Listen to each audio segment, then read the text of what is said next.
Après les ministres Dubé et Lebel, un petit peu plus tôt aujourd'hui à la commission Galland, eh bien, il y en a un témoin qui a été rappelé à la barre aujourd'hui, cet après-midi, l'ancien PDG de la SAAQ, Éric Ducharme. Il affirme avoir été blessé par les témoignages des ex-vérificatrices qui l'ont décrit comme un gestionnaire froid et sans ouverture, une question de perception selon lui. Kevin Crane Desmarais.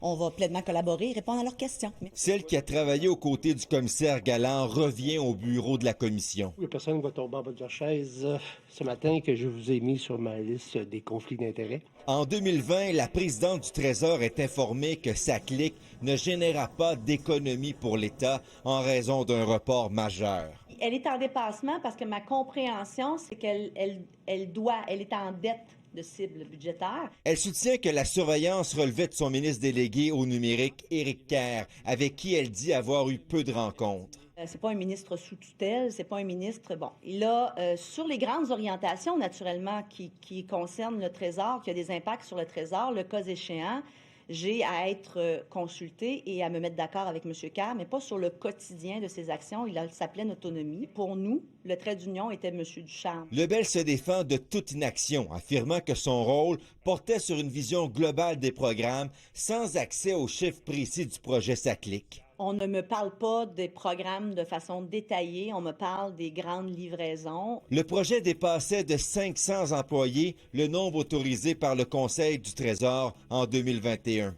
Il n'y a pas de conséquences réelles. Il peut y avoir un plan d'action, un suivi, mais il n'y a pas vraiment de tape ses doigts. Il y a une gradation dans les moyens d'action. Naturellement, la première chose qu'on fait, c'est tenter de voir si on peut avoir un plan de résorption, parce que c'est pas tous les dépassements qui sont des dépassements délinquants. Christian Dubé, ex-président du Conseil du Trésor de 2018 à 2020, plaide pour la suite un meilleur encadrement. Est-ce qu'on a toute la même définition d'un coût? À la demande du commissaire, l'ex-PDG de la SAAQ, Éric Ducharme, avance une évaluation des coûts du projet. Si on enlève livraison 3, on peut parler de 800 millions peut-être. Il a donné sa version des faits de sa rencontre avec ses vérificateurs internes de janvier 2024. Je suis surpris, blessé. Jamais j'aurais pensé que ça puisse être perçu comme ça. Il a parlé de son départ de la SAAQ. Ce qu'on m'a dit, c'est que la pression était trop forte, puis que c'était rendu à mon tour de laisser ma place. Fait que 35 ans de carrière. Le prochain témoin sera le premier ministre François Legault, attendu mardi matin.